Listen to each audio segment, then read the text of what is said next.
To set the stage for this next scene, our confused car buyer has walked into the Confused.com UK car comparison services offices. Hello, how can I help you today at Confused.com, the UK car insurance comparison service? I'm looking to buy a new car and I wanted to make sure I buy the safest one. Well, you've come to the right place. We are, after all, the UK's car insurance comparison service. That's what we do. Great. So, can you tell me, what's the safest car brand? Let me pull up our latest study findings. These just came in after we studied 2,317 vehicles released since 2014. This chart is going to show you the safest car manufacturers in the world. Great!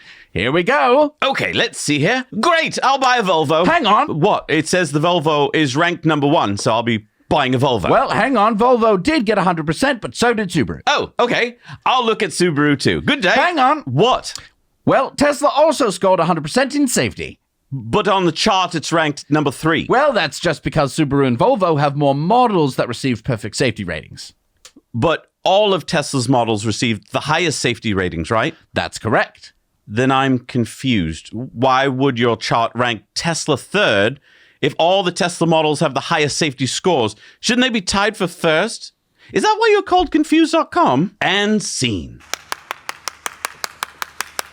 So I'm confused. Well, what the chart doesn't show is that Teslas are the safest cars in the world, period. They score above 5 stars in most NHTSA and insurance safety test categories. But what's also interesting in Confused.com's study data is this. EVs in general are way safer than ICE cars. Only 69% of ICE vehicles have 5-star safety ratings, whereas 91.5% of EV models, all EV models, have 5 stars. And that is why Ridian Jones, motoring expert at Confused.com, noted EVs generally perform well in crash tests. Lacking a heavy front engine allows for more spacious crumple zones and better weight distribution, which can help prevent flipping. So why does the chart not show this properly? Well, my guess is that there's a little bias going on. And so while they haven't technically lied, essentially when you're a customer and you go to Confused.com and you're looking for number 1, you would just walk away thinking Volvo's number 1. You wouldn't go down to number 3. And it's not number 3. Well, it's just weird that you would have them tied for first of all, right? Because, I mean, as you pointed out, it's like, okay, more models with the highest safety.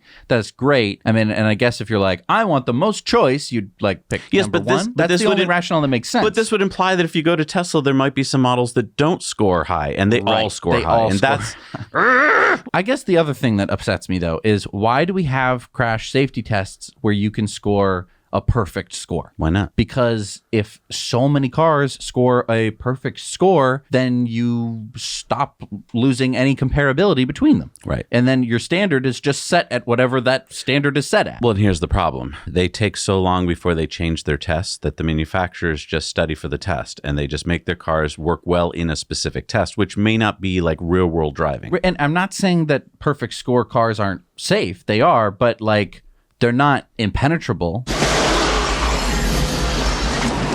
They don't have force fields. They don't teleport you into another dimension to prevent you from the accident damaging you. They're just better than most cars. If we can always keep getting safer and safer, why don't we do that? Because, I mean, okay, maybe there's going to be a car company that's like, we have the safest cars in the whole world. That would be Tesla. And they're basically tanks. And it's like, they cost $3 million, but you will never die in a car accident. Well, here's the funny thing to me. Growing up, Volvos were the safest cars. Everyone knew that, right? And people still think that today. They just think, well, of course. They don't even know that Volvo is a Chinese company now. So, hey everybody, thanks so much for watching Now You Know Clips. You can watch full episodes of Tesla Time News on Tuesdays and in-depths on Fridays. Just click the link down below and head over to the Now You Know channel.